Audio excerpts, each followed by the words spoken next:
오늘 말씀의 제목은 어둠을 뚫고 던지는 질문입니다. 더 한자를 더 넣으면 새해 어둠을 뚫고 던지는 질문. 올 한 해 어둠을 뚫고 이런 질문 가운데 거하시고 주님께서 그 질문 가운데 어떻게 대답하시는지 그 내용을 오늘 본문을 통해서 살펴보고자 합니다. 어제 우리가 설레는 마음으로 이제 새해 희망찬 새해의 첫날을 보냈습니다.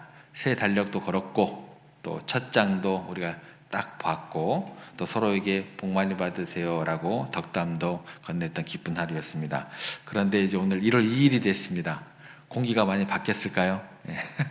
새벽 공기가 더 추워졌고 또 어제와는 사뭇 다른 어떤 우리들의 일상이 시작되었습니다. 축제는 하루 만에 끝난 것 같고 또 우리가 다시 현실의 자리로 돌아가야 할 그런 새벽에 우리가 서 있습니다. 운전을 하다가 이제 긴 터널을 우리가 들어가게 되면 우리가 생각하죠. 터널이 곧 끝나고 출구가 나오겠지. 그런데 가도 이제 끝이 나오지 않고 보이지 않을 때 우리가 있다라는 것 우리가 경험하게 됩니다. 왜 이렇게 길지? 언제 끝나? 막 이렇게 어떤 분들은 이제 터널도 못 들어간 분들이 계세요.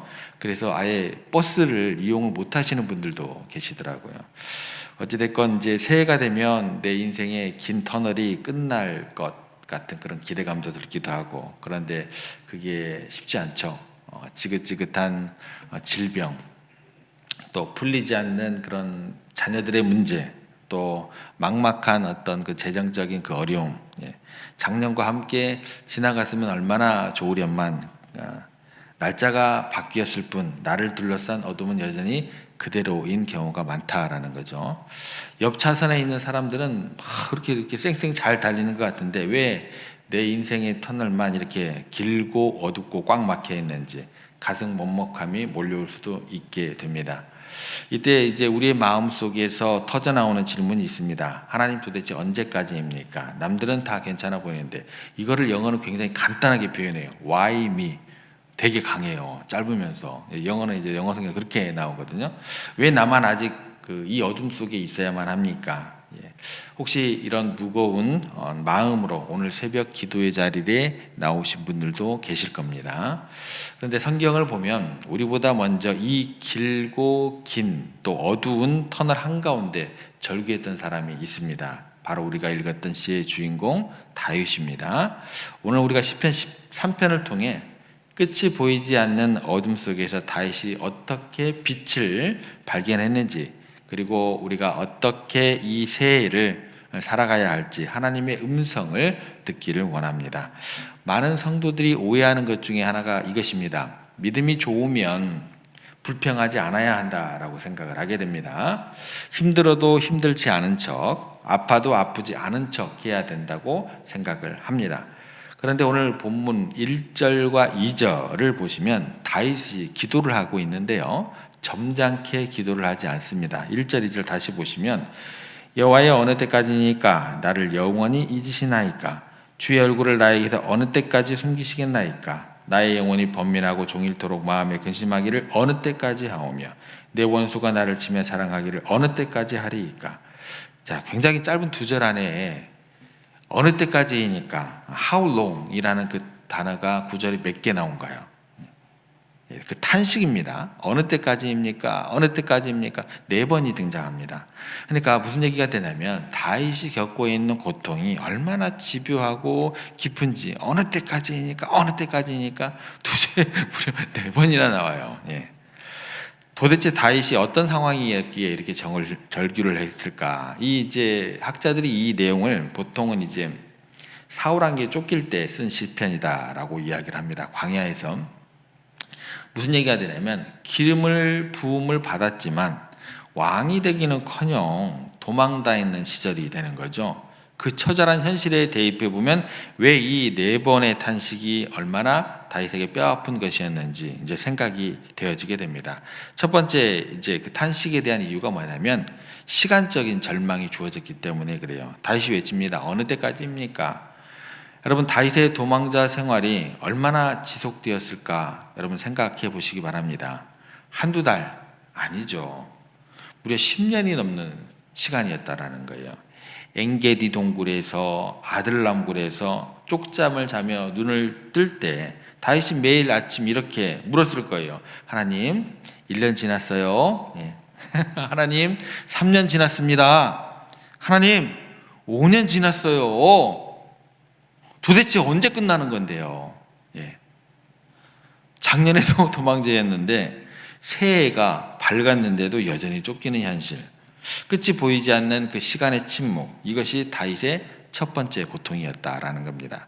두 번째, 이것보다 더 견디기 힘든 고통이 뭘까요? 영적인 소외감입니다. 그가 물어요. 나를 영원히 잊으시나이까? 그렇게 기록되어 있죠. 이게 가장 견디기 힘든 고통이다라는 거예요. 사무엘 선지자를 통해서 기름 부으실 때는 언제고 지금은 왜 침묵하시냐는 거예요. 광야의 밤하늘을 보면서 다윗은 생각했을 것입니다. 하나님이 내가 지금 여기 있는 거 잊어버리셨나 봐. 나를 버리신 건 아닐까? 이렇게 이제 하나님의 침묵이 길어질 때 우리는 마치 이제 하나님께서 등을 돌리신 것 같은 마음을 느끼게 됩니다. 세 번째 고통은 뭐냐면 안으로 파고 들어가는 내면의 번민이 됩니다. 2절 보시면 나의 영혼이 번민하고 종일토록 근심하기를, 이렇게 돼요. 우리가 다윗이 항상 바르게 하나님 앞에 서 있고 또 용감했을 거라고 생각을 하는데요, 그게 아니더라는 거예요. 사무엘상 27장에 보면 다윗도 내가 후일에 사울의 손에 망하리니, 자기 신세를 그렇게 생각을 하게 되는 거예요. 두려움에 떨게 되더라는 거예요. 그러니까 낙엽 소리에도 화들짝 놀래요. 오늘 밤엔 누가 나 죽이러 오는 거 아니야? 내일 나 뭐 먹어? 내일은 살아남을 수 있을까? 걱정이 꼬리에 꼬리를 물고 그게 어떻게 돼요? 내 내면을 갉아먹게 되는 거예요. 이것이 내면의 불안으로 작동하게 되고 다윗의 나날로 연속이 되더라는 거예요. 마지막 네 번째는 뭐냐면 외적인 수치에 대해서 이야기를 합니다. 내 원수가 나를 치며 자랑하기를. 현실을 보면 나를 죽이려는 사울은 어떻게 돼요? 좀 뭔가 천벌을 받아가지고 어디가 아프던지 좀 이렇게 돼야 될 것 같은데 나쁜 사람이잖아요. 기름 부은 사람, 자기 욕심 때문에 귀신 들리기도 하고 막 죽이려고 하기도 하고, 설마 장인인데 나를 죽이려는 사울이 왕궁에서 호의고식하고 있어요. 권력을 쥐고 승승장구하고 있어요. 그런데 나는 정말 하나님을 찬양하고 하나님을 경외하는 나는 지금 뭐 하고 있는 거예요? 광야의 짐승처럼 굴 속에 숨어 다니고 있네요. 예. 그러니까 어떻게 돼요? 세상이 조롱을 합니다. 너 하나님 어디 갔냐? 네가 믿는 하나님 어디 갔냐? 꼴 좋다. 믿음 지킨다더니 너 그게 뭐냐? 세상이 조롱하더라는 거예요. 사람들이 조롱하더라는 거예요. 원수가 득세하고 의인이 고통받는 현실, 이것을 다윗이 겪게 돼요. 미치죠. 괴롭죠. 미치도록 괴롭게 되더라는 거예요. 그러면 여러분 한번 생각해 보시기 바랍니다. 이렇게 불평만 가득했던 다윗의 위대한 점은 뭘까요? 여기서 이제 이걸 생각을 해봐야 돼요. 뭐가 다윗이 그러면 위대했는데? 우리랑 뭐 별반 다른 게 없잖아. 뭐가 위대했을까요? 그 위대한 점은 뭐라고 얘기하냐면 성경은 이 처절한 감정을 숨겼다 안 숨겼다? 숨기지 않았다라는 거예요. 이게 다윗의 위대한 점이라는 겁니다. 하나님은 여러분들에게요 세련된 언어를 원하지 않으십니다. 꾸며진 기도 원치 않으십니다. 다윗처럼 그 찢어진 마음을 있는 그대로 쏟아내기를 원하십니다. 혹시 지금 하나님 너무하십니다 라는 말이 여기까지 나오신 분 있으시죠? 그거 쏟아내셔야 돼요. 괜찮습니다. 그거 하나님께 꼭 가지고 나오셔야 돼요. 기도는요 여러분들이 하나님을 설득하는 작업이 아니다 라는 거 기억하시기 바랍니다. 나의 아픔을 하나님의 마음에 가슴에 뭐예요? 이식하는 시간이 뭐예요? 그게 기도예요. 거기서부터 치유가 시작되는 거예요. 탄식을 이렇게 쏟아낸 다윗은 이제 시선을 자기 자신에게서 이제 하나님께로 돌리게 됩니다. 1절, 2절에서 그토록 불평을 쏟아냈던 다윗이 3절에서는 어떻게 기도를 시작하시는지 보셔야 돼요. 3절에 이렇게 이제 기도를 시작합니다. 여호와 내 하나님이여 나를 생각하사 응답하시고 나의 눈을 밝히소서. 두렵건대 내가 사망의 잠을 잘까 하오며. 여기서 이제 딱 보시면 어떤 게 바뀌기 시작하냐면 다윗이 하나님을 부르는 호칭이 바뀌어요. 1, 2절에서는 여호와라고만 불렀어요. 근데 3절에서는 뭐가 바뀌기 시작하냐면 내 하나님이여 라고 이제 부르기 시작해요. 비록 하나님께서 침묵하시는 것 같고 나를 잊으시는 것 같았지만 그래도 당신은 누구의 하나님이라는 거예요? 나의 하나님이시라는 고백을 하고 있어요. 이 끈을 놓지 않는 게 뭐라? 이걸 믿음이라고 하는 거예요. 이 끈을 놓지 않는 게 이게 믿음입니다. 그러니까 이 관계를 붙들고 다른 말로 이야기하면 이 믿음을 붙들고 어떻게 기도가 바뀌게 되냐면 세 가지 동사가 나와요. 동사라는 건 뭐예요? 뭔가가 움직임이 있는 거예요. 움직임이 있다는 건 뭐예요? 사람이 역사가 이루어진다라는 거예요. 세 가지 동사가 나와요. 그러면서 하나님께 필사적으로 매달리기 시작합니다. 첫 번째 동사가 뭐냐면 나를 생각하사예요. 나를 생각. 이게 무슨 뜻이냐면 하나님 나를 주목해 주세요 이 얘기가 되는 거예요. 1절에서 주의 얼굴을 숨기시겠나이까 1절에서 탄식을 하잖아요.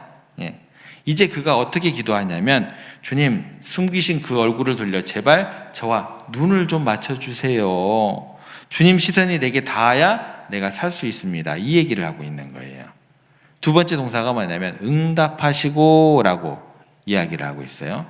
침묵을 깨트려 주세요 라는 절규가 되는 겁니다. 하나님 더 이상 침묵하지 마시고 내 질문에 응답해 주세요. 이게 뭐예요? 소통이에요. 기도는요 내가 훅 던져버리고 나 갈 거야 하고 와버리는 게 아니에요. 소통이 돼야 된다는 거예요. 대화가 돼야 된다는 거예요. 그렇게 이야기하고 기도하고 있습니다. 세 번째 뭐냐면 나의 눈을 뭐예요? 밝혀주소서. 이게 이제 오늘 기도 본문의 핵심입니다. 뭐냐면 다윗이 왜 갑자기 눈을 밝혀달라고 했을까요? 뭐 시력이 갑자기 나빠졌을까요? 아니죠. 구약 성경에서 눈이 빛난다라는 것은 단순한 시각의 문제가 아닙니다. 이거는 생명력이 돌아온다라는 뜻을 담고 있어요. 그래서 사무엘상 14장에 보면 요나단이라는 다윗의 친구가 나오잖아요. 요나단이 꿀을 찍어 먹고 눈이 밝아졌다라고 기록되어 있습니다. 죽어가던 기력이 회복되었다라는 뜻이 되는 거예요. 반대로 눈이 어두워졌다라는 것은 뭐예요? 생명의 불꽃이 꺼져간다라는 뜻이 담겨 있습니다. 그러니까 다윗이 지금 이렇게 호소하는 거예요. 주님, 너무 고통이 길어서 제 영혼이 탈진하게 되었습니다. 이대로 가다간 영적인 침체에 빠져 죽을 것만 같습니다. 다시 일어설 수 있는 생명력을 저에게 불어넣어 주시옵소서. 이렇게 기도하고 있다라는 거예요. 그러면 왜 이렇게 하나님께 울부짖으면서 절구하면서 살려달라고 예언을 하게 될까? 이게 우리들을 또 굉장히 큰 도전을 주는 구절로 연결이 됩니다. 단지 혼자 잘 살기 위해서가 아니에요. 4절로 한번 가보시겠습니다. 두렵건대 나의 원수가 이르기를 내가 그를 이겼다 할까 하오며. 이게 이제 기도가 놀라운 차원으로 들어가는 기도로 연결됩니다. 내 생명도 중요하지만 그것보다 뭐가 더 중요하다는 거예요? 하나님의 영광까지 마음에 담고 기도를 하다라는 거예요. 하나님, 제가 이 광야에서 죽으면 저 원수들이 하나님 비웃지 않겠습니까? 하나님 믿는 자가 결국 망했다고 조롱하지 않겠습니까? 주님의 이름의 일을 위해서 영광을 위해서 저를 살려주시옵소서. 여기까지 기도가 나가게 됩니다. 사랑하는 성도 여러분, 새해의 어둠을 지나는 우리가 드려야 할 기도가 바로 이 모습이어야 할 것입니다. 단순히 이 문제 해결해 주세요. 여기에서 머무르면 아니 되겠습니다. 더 근원적인 기도로 나아갈 수 있어야 돼요. 주님, 문제 해결도 중요하지만 먼저 제 영혼의 눈을 밝혀주시옵소서. 현실의 어둠에 짓눌려서 사망의 잠을 자지 않게 하시고 하나님을 바라볼 수 있는 영적인 생명력을 회복시켜 주시옵소서. 이 거룩한 간구가 저와 여러분의 올 한 해의 기도가 되기를 주님의 이름으로 축원합니다. 자, 기도를 쏟아놓은 다윗에게 그러면 어떤 변화가 이루어지게 될까 궁금해집니다. 5절에 보면 이제 반전이 나오게 됩니다. 5절 말씀에 보면 이제 우리 말에는 없는데 원문에 보면은 그러나 영어 성경에도 but이라는 단어가 들어가 있어요. but I 이렇게 되어 있습니다. 그러나 나는이에요. 그러니까 상황은 변하지 않았습니다. 사울왕은 여전히 군대를 끌고 쫓아다니고 있고 다윗은 여전히 차가운 동굴 속에 있습니다. 그러나 누구의 태도가 바뀐 거예요? 태도가 바뀌었어요. 다윗의 태도가 완전히 바뀌어버린 거예요. 5절에 보시면 그러나 나는 오직 주의 사랑을 의지하여 싸우니 나의 마음은 주의 구원을 기뻐하리이다. 태도가 어떻게 바뀌었어요? 기뻐하고 찬양하는 사람으로 바뀌었어요. 왜 바뀌었을까요? 무엇이 다윗을 이렇게 단단하게 붙잡아 줬기에 모습이 태도가 바뀌었을까요? 바로 앞에 나오는 주의 사랑입니다. 사랑. 자, 여기에서 여러분들이 사랑이라고 딱 이야기를 들으면 어떤 단어가 떠올리셔야 되냐면 헤세드라는 단어가 떠올리셔야 돼요. 이게 이제 여러분들 한 번쯤은 들어보셨을 만한 단어예요. 이 단어가 사랑을 가지고 뭐 사랑 내 사랑이야 뭐 이런 사랑 타령하시면 안 돼요. 이게 아니에요. 기분에 따라서 변하는 감정이 아닙니다. 조건에 따라서 파기되는 계약을 의미하는 단어가 아니에요. 이것은 하나님께서 자기 백성과 맺으신 변함없는 언약적 사랑을 이야기하는 게 헤세드예요. 이걸 영어 성경으로 뭐라고 얘기를 하냐면 사랑은 사랑인데 unfailing이에요. 뭐예요? 결코 실패하지 않는 사랑을 의미하는 단어가 되는 겁니다. 그래서 다윗이 깨달은 게 뭐냐면 내 감정은 뭐예요? 요동칠 수밖에 없어요. 내 현실은 캄캄하지만 하나님께서 나와 맺으신 이 언약의 사랑은 절대 실패도 하지 않고 변화하지도 않는다. 하나님께서 한번 택한 자는 결코 포기하지 않으신다. 이 단어 하나에 이게 싹 들어가 있어요. 그러니까 이 헤세드에 대한 확신이 들어오자 거기에 보면은 내가 하나님을 뭐 하기로 결단을 하게 되냐면 의지라는 단어가 들어가요. 의지. 이게 트러스트입니다. 트러스트. 의지예요. 의지. 의지하다라는 단어. 의지하는 단어가 어떤 느낌이냐면 내가 온 체중을 담아서 그냥 기대버리는 거예요. 여러분 사람 못 믿으면요 이렇게 내 몸 못 맡겨요. 트러스트라는 내 몸을 체중을 다 실어서 그냥 기대버리는 거예요. 그게 의지입니다. 그러니까 흔들리는 내 마음을 흔들리지 않는 하나님의 사랑에 기대버리고 묶어버리는 거예요. 왜요? 하나님의 사랑은 절대 변치 않으시니까 그 단계로 나아가더라는 거예요. 그 결과 6절 말씀을 가보시면 내가 여호와를 찬송하리니 이는 주께서 내게 은덕을 베푸심이라. 은덕을 베푸셨다. 이게 과거 완료형이라고 합니다. 아직 구원이 왔을까요? 안 왔을까요? 안 왔어요. 아직 터널의 끝은 보이지 않아요. 아직도 광야 생활을 하고 있습니다. 그런데 다윗이 지금 과거 완료라는 것은 이미 받았다라고 고백을 해버리는 거예요. 왜 이게 가능하냐면요, 다윗이 이 기도를 하다 보니까 자신이 지난 10년 동안 도망자 생활을 하는 동안 그 수많은 위기 속에서 안 죽고 살아있는 거예요. 굶지 않은 거예요. 누가 먹이셨을까요? 하나님께서 먹이시고 하나님께서 입히셨다라는 것을 깨닫게 되는 거예요. 그 과거의 은혜를 기억해내더라는 거예요. 지금까지 지켜주신 하나님이 앞으로도 나를 가장 선한 길로 인도하실 것이다. 이 믿음이 생기더라는 거예요. 그러니까 6절의 끝이 어떻게 끝나는 거예요? 찬양으로 끝나게 되더라는 것입니다. 다 끝났습니다. 말씀을 정리해 볼게요. 사랑하는 여러분, 우리가 오늘 다윗의 시편을 통해서 어둠을 뚫고 나가는 영적인 비밀을 배웠어요. 이게 비밀이에요, 여러분들. 다윗의 위대함은요, 고통이 없었던 것에 있는 것이 아니라 그 고통을 어떻게 해석하느냐, 그 눈에 있었다라는 거예요. 1월 2일입니다.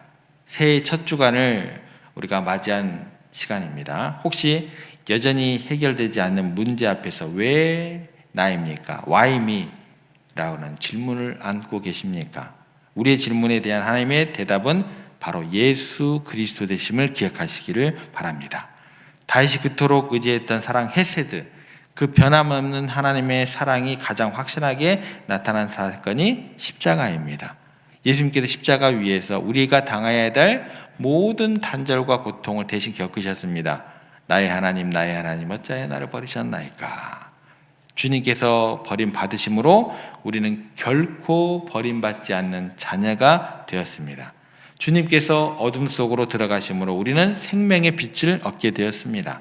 그러므로 사랑하는 성도 여러분, 상황이 이해되지 않을 때, 하나님의 손길이 보이지 않을 때 우리가 붙들어야 할 것은 우리의 이해가 아니라 하나님의 성품임을 기억하시기를 바랍니다. 하나님께서 선하십니다. 하나님께서는 우리에게 베푸시는 사랑은 실패함이 없으십니다. 오늘 이 아침 여러분의 탄식을 기도로 바꾸시기를 부탁을 드립니다. 하나님, 상황은 여전히 춥고 어둡습니다. 그러나 저는 주님의 헤세드를 의지합니다. 나를 위해 아들을 주시기까지 사랑하신 그 사랑이 올 한 해도 나를, 우리 자녀들을 가장 선한 길로 인도하실 줄 믿습니다. 이 믿음의 고백으로 어둠을 뚫고 찬양하며 나아가는 오늘 하루와 2020년 한 해 되시기를 주님의 이름으로 축복합니다.